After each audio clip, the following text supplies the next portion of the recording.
6 games into your first season as coach of the University of Richmond Spiders. You won 4 already. Yeah. They only won 9 total last year. It's a pretty good start. Yeah, I think record-wise, I think we have to be happy with it. I think to start off 4-1 and then to I thought played at times really well up at Drexel. It's a really, really hard place to play against a very good team that, is always in the postseason. We'll be there again this year. Happy with the record, but I really don't know what I thought the record was going to be. I mean, I know people think this is coach speak, but we really just talk about preparing for that next game, making sure that we're better and making strides, making steps. And I think we've done that. I think we still have a long way to go. That's maybe what is encouraging is we have a decent record. I think we've been playing well at times, but I do think this team can get a lot better as well. Winning early in the year, especially with the new coach, builds confidence, builds belief, builds momentum in the program? Yeah, I think it has. I think, to be honest with you, some of those early games, I think we kind of thought that we'd be in a lot of close games here early with the schedule that we had. I think I didn't say the buy-in, but I think the confidence level, meaning in those late game situations up at Georgetown, I think we noticed a difference, during the William and Mary game. And I think that confidence and kind of comfort being in those close games hopefully will help us down the road. But I think it's also been nice for us as a staff, not that the buy-in wasn't there, but I think when they start seeing some confidence, they start seeing some things that we're demanding, and they're seeing the fruits of those efforts, I think that helps us as a staff as well. And at this point, every game is a learning experience for your players and you, right? Yeah, and I think you're never happy losing by any stretch. You go back and watch the film from Drexel and you realize maybe we kind of wasted away a few opportunities, but it is, if you really don't look at the record, don't focus so much on that, I think there's a lot of things that we needed some lessons to be learned. I needed to figure out some things about how I handle things late game and both rotations, but sort of things that we can draw up on the fly. So I think that was a good experience for me. But I think also for those players, things were going well in a lot of those late game situations in some of the previous games. And, I think maybe a little bit of an eye opener. And I think that'll kind of help corral them and hopefully help us this weekend as well.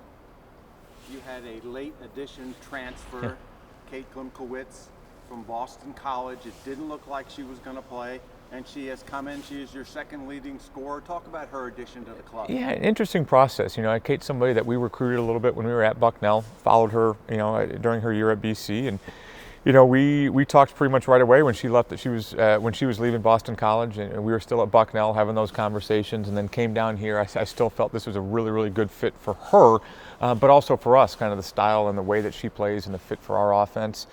I think when the transfer happened, I think we were pretty hopeful, to be honest with you, that this was something that we'd see her on the floor this season. And then I think as the process went along, it was like, okay, maybe we need to start thinking about this, and her not being on the floor. But I think one thing that we talked about as a staff, and I talked with Kate about, is I didn't want her going through the preseason practices, even some of the game prep that we were doing for the scrimmages. I didn't want her sitting out or only being on the scout team. I wanted her preparing as if she were playing each game, even if she wasn't going to. And I didn't want this to be a wasted season for her. So I think that probably helped get her in the swing of things with Greensboro. It wasn't like she hadn't been playing with, different rotations. I think that's something that we really focused on, and, really happy for her, proud of the way that she's playing, and just happy that this process worked out the way that it did.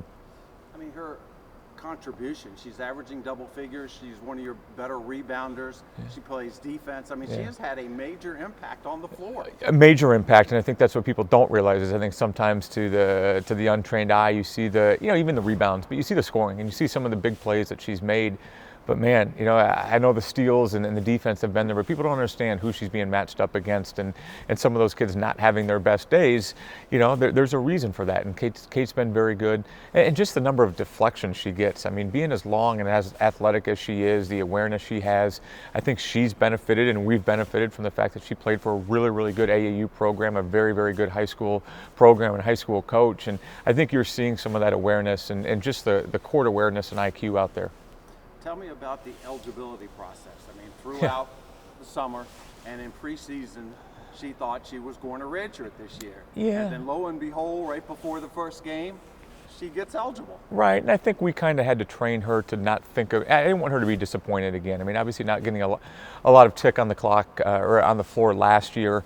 You didn't want her to build up her hopes and then have to sit again.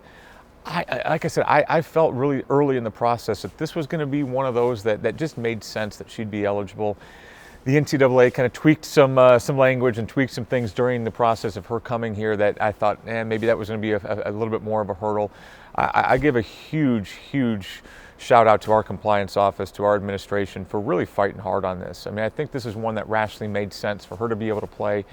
But that doesn't always mean that it's going to work out the way that you want it to. And they were very persistent. I think they were great with Kate. They were with us. Again, you tried to remain hopeful during that whole process. Maybe near the end, you were a little bit not as optimistic as maybe we were early in the process. But then to be able to deliver the news, literally 2 minutes before the practice, before we head on the road to Greensboro, and just seeing her face light up, seeing the relief and the excitement from her was really a cool moment. She, of course, has had, like we talked about, a major impact. But you compare the stats from last year to this year. Last year, Richmond was out-rebounded by 9 a game.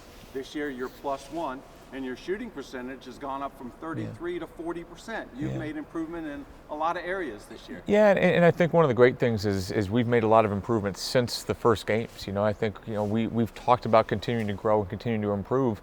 Those first couple games statistically probably weren't what I really thought that we were. I mean, we track everything during practice, so I don't think we were going to be surprised by the jump in shooting percentage, even the rebounding. And those have been two things that we've really talked about getting in the gym. We need to make more shots. This is an offense that's going to get you shots. We got to be able to knock those down. And then for the rebounding component, we were pretty blunt and honest with them. After kind of assessing things as a staff, our kind of retreats that we had as a staff, I just didn't see a path to us having success if we weren't going to be a very good rebounding team. And that's been a build. We've had some moments that probably have maybe taken some losses or maybe even taken some tough stretches during games because we haven't rebounded the ball. And so sometimes you kind of need those to drive home, hey, this was going well, and now all of a sudden we're giving them some second chances. But yeah, I have been proud of our kids, and I think it's not just been the post players, it's been our guards, it's been everybody else on the floor, that we're really winning some battles on the ground and allowing that to some of those rebounds to turn into transition points for us as well. The start and the schedule, I mean, you've only had 2 home games, and 7 of your first 9 are on the road, including a Thanksgiving tournament this weekend. How hard has it been going on the road virtually the entire season so far? Well, it's been difficult, and that's something we knew was going to be ahead of us. I think they had some home games over the last couple of years, and we got to pay those back right now. But I think we kind of really flipped that around to be a positive. We haven't had success on the road here over the last couple of years, in particular last year, only winning 1 road game. So that's something we as a staff just said, hey, we need to win games on the road. We need to be better. This is a great opportunity. And it's some really tough environments, some tough places to play. You look at Drexel. I've had some really good teams have gone into Drexel and gotten blown out of the water. And for us to compete the way that we did, to have multiple chances to win that game, I think shows that we're making some strides. Again, you hate taking an L on the road, but I think that's a game that hopefully can give us some confidence down the road and hopefully win some of those tough road games down the road.